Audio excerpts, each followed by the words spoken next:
Selamat malam Jemaat GPIB Sejahtera Jakarta. Semoga kita semua dalam keadaan sehat selalu dalam penyertaan Tuhan. Sebelum kita beristirahat pada malam hari ini, marilah kita melanjutkan pembacaan Alkitab kita yang terdapat di dalam Injil Lukas pasal yang ke-7 sampai dengan pasal yang ke-8. Sebelum kita membaca dan mendengarkan kebenaran dari Alkitab, mari kita berdoa. Bapa yang baik yang kami kenal, di dalam nama Tuhan Yesus bersyukur karena penyertaan Tuhan sepanjang kehidupan kami ini ya Tuhan Yesus. Mulai dari pagi kami bangun tidur sampai pada malam hari ini, kami sudah selesai dalam menjalankan segala tugas, tanggung jawab, dan aktivitas kami. Pada malam ini kami akan membaca dan mendengarkan firman Tuhan. Kiranya Tuhan memberkati kami selalu.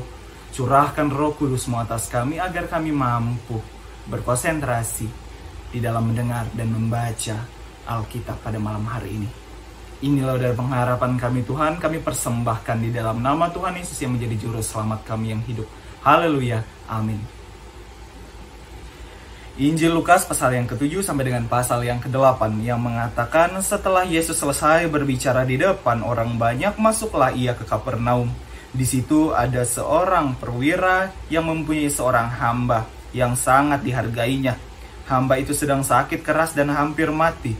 Ketika perwira itu mendengar tentang Yesus, ia menyuruh beberapa orang tua-tua Yahudi kepadanya untuk meminta supaya ia datang dan menyembuhkan hambanya.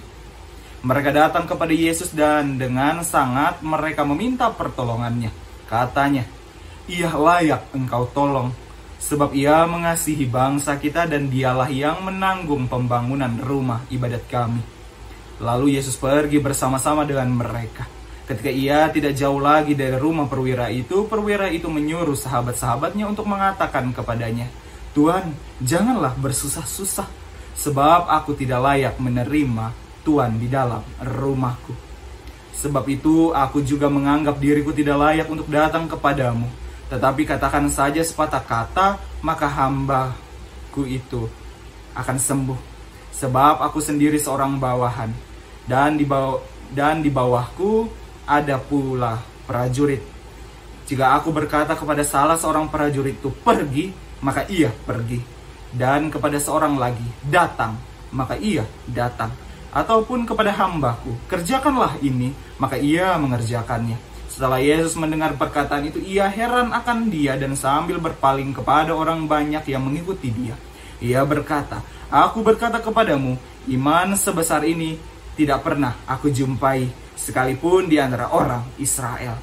Dan setelah orang-orang yang disuruh itu kembali ke rumah, didapatinya lah hamba itu telah sehat kembali. Kemudian Yesus pergi ke sebuah kota yang bernama Nain. Murid-muridnya pergi bersama-sama dengan dia dan juga orang banyak menyertai dia berbondong-bondong. Setelah ia dekat pintu gerbang kota, ada orang mati diusung keluar. Anak laki-laki, anak tunggal ibunya yang sudah janda.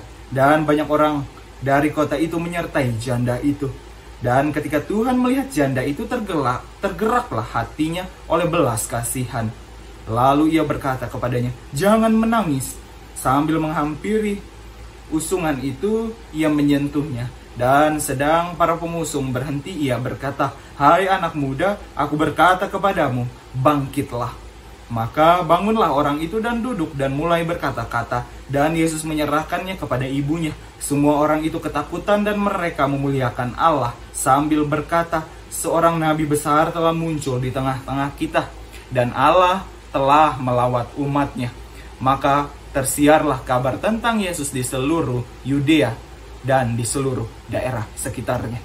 Ketika Yohanes mendapat kabar tentang segala peristiwa itu dari murid-muridnya, ia memanggil 2 orang dari antaranya dan menyuruh mereka bertanya kepada Tuhan, "Engkaukah yang akan datang itu, atau haruskah kami menantikan seorang lain?" Ketika 2 orang itu sampai kepada Yesus, mereka berkata, "Yohanes Pembaptis menyuruh kami bertanya kepadamu, engkaukah yang akan datang itu, atau haruskah kami menantikan seorang lain?" Pada saat itu Yesus menyembuhkan banyak orang dari segala penyakit dan penderitaan dan dari roh-roh jahat. Dan ia mengaruniakan penglihatan kepada banyak orang buta. Dan Yesus menjawab mereka, "Pergilah dan katakanlah kepada Yohanes apa yang kamu lihat dan kamu dengar. Orang buta melihat, orang lumpuh berjalan, orang kusta menjadi tahir, orang tuli mendengar, orang mati dibangkitkan, dan kepada orang miskin diberitakan kabar baik. Dan berbahagialah orang yang tidak menjadi kecewa dan menolak aku." Setelah suruhan Yohanes itu pergi, mulailah Yesus berbicara kepada orang banyak itu tentang Yohanes. "Untuk apakah kamu pergi ke padang gurun, melihat bulu yang digoyangkan angin kian kemari? Atau untuk apakah kamu pergi melihat orang yang berpakaian halus, orang yang berpakaian indah, dan yang hidup mewah, tempatnya di istana raja? Jadi, untuk apakah kamu pergi melihat nabi? Benar, dan aku berkata kepadamu, bahkan lebih daripada nabi. Karena tentang dia ada tertulis, 'Lihatlah, aku menyuruh utusanku mendahului engkau. Ia akan mempersiapkan jalanmu di hadapanmu.' Aku berkata kepadamu, di antara mereka yang dilahirkan oleh perempuan tidak ada seorang pun yang lebih besar daripada Yohanes. Namun yang terkecil dalam kerajaan Allah lebih besar daripadanya." Seluruh orang banyak yang mendengar perkataannya, termasuk para pemungut cukai, mengakui kebenaran Allah, serta mereka telah memberi diri dibaptis oleh Yohanes. Tetapi orang-orang Farisi dan ahli-ahli Taurat menolak maksud Allah terhadap diri mereka, karena mereka tidak mau dibaptis oleh Yohanes. Kata Yesus, "Dengan apakah akan kumpamakan orang-orang dari angkatan ini? Dan dengan apakah mereka itu sama? Mereka itu seumpama anak-anak yang duduk di pasar dan yang saling menyerukan, 'Kami meniup seruling bagimu, tetapi kami tidak menari. Kami menyanyikan kidung duka, tetapi kamu tidak menangis.' Karena Yohanes Pembaptis datang, ia tidak makan roti dan tidak minum anggur, dan kamu berkata, 'Ia kerasukan setan.' Kemudian Anak Manusia datang, ia makan dan minum, dan kamu berkata, 'Lihatlah, ia seorang pelahap dan peminum, sahabat pemungut cukai dan orang berdosa.' Tetapi hikmat dibenarkan oleh semua yang menerimanya." Seorang Farisi mengundang Yesus untuk datang makan di rumahnya. Yesus datang ke rumah orang Farisi itu lalu duduk makan. Di kota itu ada seorang perempuan yang terkenal sebagai seorang berdosa. Ketika perempuan itu mendengar bahwa Yesus sedang makan di rumah orang Farisi itu, datanglah ia membawa sebuah buli-buli pualam berisi minyak wangi. Sambil menangis, ia pergi berdiri di belakang Yesus dekat kakinya, lalu membasahi kakinya itu dengan air matanya dan menyekanya dengan rambutnya. Kemudian ia mencium kakinya dan meminyakinya dengan minyak wangi. Ketika orang Farisi yang mengundang Yesus melihat itu, ia berkata dalam hatinya, "Jika ia ini nabi, tentu ia tahu siapakah dan orang apakah perempuan yang menjamahnya ini. Tentu ia tahu bahwa perempuan itu adalah seorang berdosa." Lalu Yesus berkata kepadanya, "Simon, ada yang hendak kukatakan kepadamu." Sahut Simon, "Katakanlah, Guru." Ada dua orang yang berhutang kepada seorang pelepas hutang. Ada dua orang yang berhutang pada seorang pelepas uang. Yang seorang berhutang 500 dinar, yang lain 50. Karena mereka tidak sanggup membayar, maka ia menghapuskan hutang kedua orang itu. Siapakah di antara mereka yang akan terlebih mengasihi dia? Jawab Simon, "Aku kira dia yang paling banyak dihapuskan hutangnya." Kata Yesus kepadanya, "Betul pendapatmu itu." Dan sambil berpaling kepada perempuan itu, ia berkata kepada Simon, "Engkau lihat perempuan ini? Aku masuk ke rumahmu, namun engkau tidak memberikan aku air untuk membasuh kakiku. Tetapi dia membasahi kakiku dengan air mata dan menyekanya dengan rambutnya. Engkau tidak mencium aku, tetapi sejak aku masuk, ia tiada henti-hentinya mencium kakiku. Engkau tidak meminyaki kepalaku dengan minyak, tetapi dia meminyaki kakiku dengan minyak wangi. Sebab aku berkata kepadamu, dosanya yang lebih banyak itu telah diampuni, sebab ia telah banyak berbuat kasih. Tetapi orang yang sedikit diampuni, sedikit juga ia berbuat kasih." Lalu ia berkata kepada perempuan itu, "Dosamu telah diampuni." Dan mereka yang duduk makan bersama dia berpikir dalam hati mereka, "Siapakah ia ini sehingga ia dapat mengampuni dosa?" Tetapi Yesus berkata kepada perempuan itu, "Imanmu telah menyelamatkan engkau. Pergilah dengan selamat." Pasal yang ke-8. Tidak lama sesudah itu Yesus berjalan berkeliling dari kota ke kota dan dari desa ke desa memberitakan Injil Kerajaan Allah. Ke-12 muridnya bersama-sama dengan dia dan juga beberapa orang perempuan yang telah disembuhkan dari roh-roh jahat atau berbagai penyakit, yaitu Maria yang disebut Magdalena yang telah dibebaskan dari 7 roh jahat, Yohana istri Kuza bendahara Herodes, Susana, dan banyak perempuan lain. Perempuan-perempuan ini melayani rombongan itu dengan kekayaan mereka. Ketika orang banyak berbondong-bondong datang, yaitu orang-orang yang dari kota ke kota menggabungkan diri pada Yesus, berkatalah ia dalam suatu perumpamaan, "Adalah seorang penabur keluar untuk menaburkan benihnya. Pada waktu ia menabur, sebagian benih itu jatuh di pinggir jalan, lalu diinjak orang, dan burung-burung di udara memakannya sampai habis. Sebagian jatuh di tanah yang berbatu-batu, dan setelah tumbuh ia menjadi kering karena tidak mendapat air. Sebagian lagi jatuh di tengah semak duri, dan semak itu tumbuh bersama-sama dengan himpitnya sampai mati, dan menghimpitnya sampai mati. Dan sebagian jatuh di tanah yang baik, dan setelah tumbuh berbuah 100 kali lipat."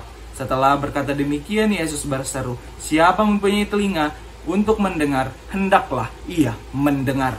Murid-muridnya bertanya kepadanya, "Apa maksud perumpamaan itu?" Lalu ia menjawab, "Kepadamu diberi karunia untuk mengetahui rahasia kerajaan Allah, tetapi kepada orang-orang lain hal itu diberitakan dalam perumpamaan, supaya sekalipun memandang mereka tidak melihat, dan sekalipun mendengar mereka tidak mengerti." Inilah arti perumpamaan itu. Benih itu ialah firman Allah, yang jatuh di pinggir jalan itu ialah orang yang telah mendengarnya. Kemudian datanglah iblis lalu mengambil firman itu dari dalam hati mereka, supaya mereka jangan percaya dan diselamatkan.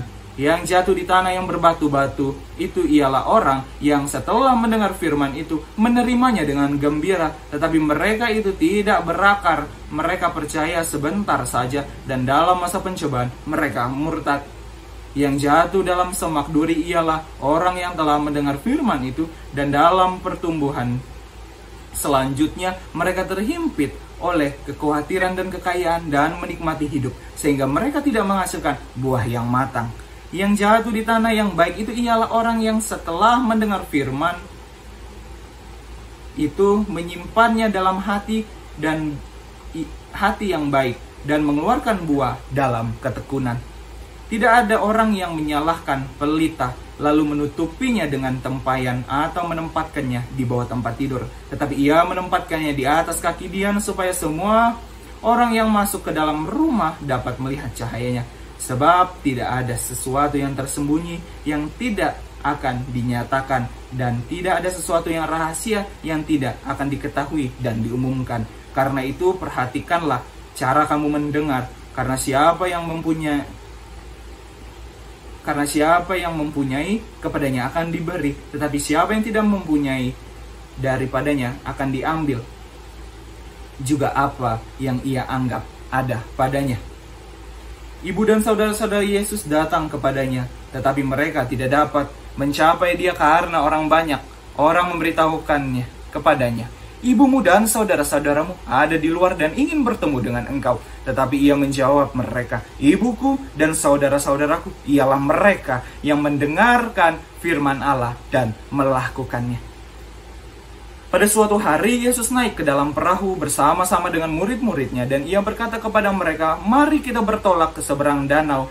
Lalu bertolaklah mereka, dan ketika mereka sedang berlayar, Yesus tertidur. Sekonyong-konyong turunlah taufan ke danau, sehingga perahu itu kemasukan air dan mereka berada dalam bahaya. Maka datanglah murid-muridnya membangunkan dia, katanya, "Guru, Guru, kita binasa." Ia pun bangun, lalu menghardik angin dan air yang mengamuk itu, dan angin dan air itu pun reda, dan danau itu menjadi teduh. Lalu katanya kepada mereka, "Di manakah kepercayaanmu?"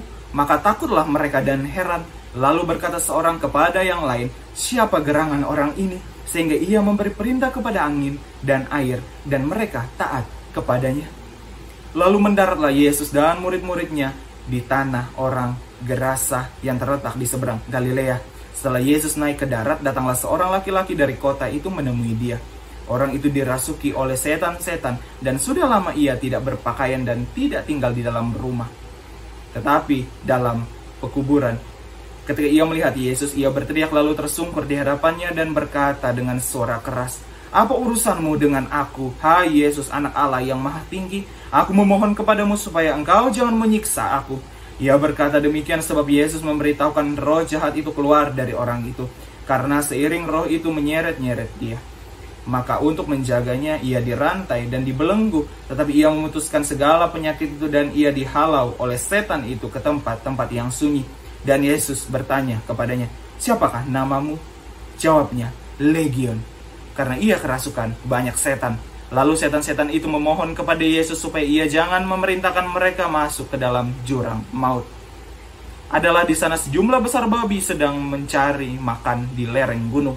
Lalu setan-setan itu meminta kepada Yesus supaya ia memperkenankan mereka memasuki babi-babi itu. Yesus mengabulkan permintaan mereka. Lalu keluarlah setan-setan itu dari orang itu dan memasuki babi-babi itu. Kawanan babi itu pun terjun dari tepi jurang ke dalam danau lalu mati lemas. Setelah penjaga-penjaga babi itu melihat apa yang terjadi, mereka lari lalu menceritakan hal itu ke kota dan di kampung-kampung sekitarnya. Dan keluarlah orang-orang untuk melihat apa yang telah terjadi. Mereka datang kepada Yesus dan mereka menjumpai orang yang telah ditinggalkan setan-setan itu duduk di kaki Yesus. Ia telah berpakaian dan sudah waras. Maka takutlah mereka. Orang-orang yang telah melihat sendiri hal itu memberitahukan kepada mereka sebagaimana orang yang dirasuk setan itu telah diselamatkan. Lalu seluruh penduduk daerah Gerasa meminta kepada Yesus supaya ia meninggalkan mereka, sebab mereka sangat ketakutan. Maka naiklah ia ke dalam perahu lalu berlayar kembali. Dan orang yang telah ditinggalkan setan-setan itu meminta supaya ia diperkenankan menyertai dia. Tetapi Yesus menyuruh dia pergi, katanya, "Pulanglah ke rumahmu dan ceritakanlah segala sesuatu yang telah diperbuat Allah atasmu." Orang itu pun pergi mengelilingi seluruh kota dan memberitahukan segala apa yang telah diperbuat Yesus atas dirinya. Ketika Yesus kembali, orang banyak menyambut dia sebab mereka semua menanti-nantikan dia. Maka datanglah seorang yang bernama Yairus. Ia adalah kepala rumah ibadat. Sambil tersungkur di depan kaki Yesus, ia memohon kepadanya supaya Yesus datang ke rumahnya. Karena anak perempuan yang satu-satunya yang berumur kira-kira 12 tahun hampir mati. Dalam perjalanan ke situ, Yesus didesak-desak orang banyak. Adalah seorang perempuan yang sudah 12 tahun menderita pendarahan dan tidak berhasil disembuhkan oleh siapapun. Ia maju mendekati Yesus dari belakang dan menjamah jumbai jubahnya. Dan seketika itu juga berhentilah pendarahannya. Lalu kata Yesus, "Siapa yang menjamah aku?" Dan karena tidak ada yang mengakuinya, berkatalah Petrus, "Guru, orang banyak mengerumuni dan mendesak engkau." Tetapi Yesus berkata, "Ada seorang yang menjamah aku sebab aku merasa ada kuasa keluar dari diriku." Ketika perempuan itu melihat bahwa perbuatannya itu ketahuan, ia datang dengan gemetar, tersungkur di depannya dan menceritakan kepada orang banyak apa sebabnya ia menjamah dia dan bahwa ia seketika itu juga menjadi sembuh. Maka katanya kepada perempuan itu, "Hai anakku, imanmu telah menyelamatkan engkau. Pergilah dengan selamat." Ketika Yesus masih berbicara, datanglah seorang dari keluarga kepala rumah ibadat itu dan berkata, "Anakmu sudah mati. Jangan lagi engkau menyusah-nyusahkan guru." Tetapi Yesus mendengarnya dan berkata kepada Yairus, "Jangan takut, percaya saja dan anakmu akan selamat." Setibanya di rumah Yairus, Yesus tidak memperbolehkan seorang pun ikut masuk dengan dia, kecuali Petrus, Yohanes dan Yakobus dan ayahnya itu serta ibunya. Semua orang menangis dan meratapi anak itu. Akan tetapi Yesus berkata, "Jangan menangis, ia tidak mati, tetapi tidur." Mereka menertawakan dia karena mereka tahu bahwa anak itu telah mati. Lalu Yesus memegang tangan anak itu dan berseru kepadanya, "Hai anak, bangunlah."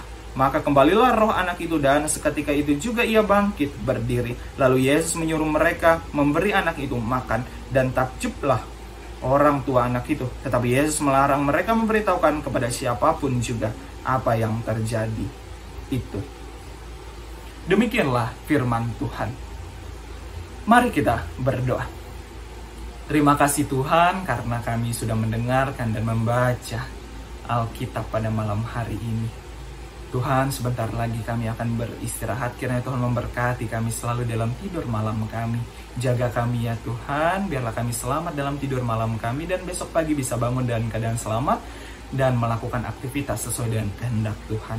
Inilah dan pengharapan kami Tuhan, kami persembahkan di dalam nama Tuhan Yesus. Haleluya, amin. Selamat malam Bapak Ibu Saudara, Tuhan Yesus memberkati.